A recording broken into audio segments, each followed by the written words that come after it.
नमस्कार, आप देख रहे हैं वी टाइम न्यूज। बढ़ते हैं झारखंड की खबरों की ओर।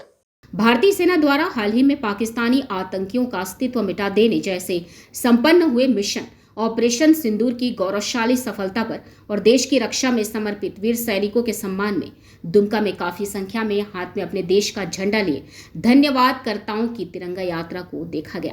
15 मई 2025 को दुमकावासी देशभक्तों की ओर से निकाली गई यह गर्व भरी यात्रा दुमका के यज्ञ मैदान से प्रारंभ होकर टाटा शोरूम से होते हुए टीन बाजार और मेन मार्केट के मरवाड़ी चौक के बाद वीर कुंवर सिंह चौक में जाकर रुकी, जहां यात्रा में शामिल विभिन्न सामाजिक संगठनों और राजनीतिक दलों के कार्यकर्ता एक साथ शामिल होकर राष्ट्रीय भावनाओं को व्यक्त किए।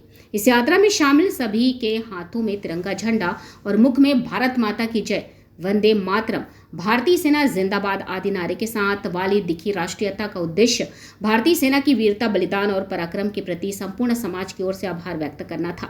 इस तिरंगा यात्रा का नेतृत्व दुमका भाजपा जिलाध्यक्ष गौरव कांत कर रहे थे, जहां दुमका के पूर्व सांसद सुनील सोरेन भी शामिल थे।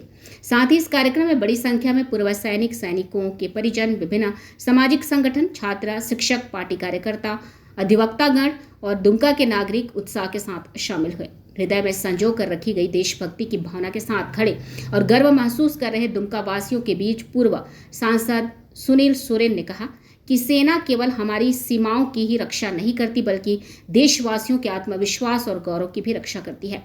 महिलाओं की ओर से समाज सेवी अंजना कुमारी ने कहा कि हम हर उस माँ, बहन और पत्नी का अभिनंदन करते हैं जिनके त्याग से यह पराक्रम संभव हो पाता है।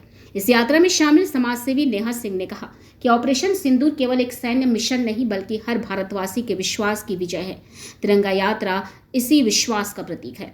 भारी संख्या के साथ दुमका में दिखी इस तिरंगा यात्रा में सभी संगठनों, दलों और विभिन्न एसोसिएटिव ग्रुपों से जुड़े कई समाज सेवियों ने साथ मिलकर भागीदारी निभाई। वी टाइम न्यूज के लिए दुमका से सुशील कुमार झा की रिपोर्ट।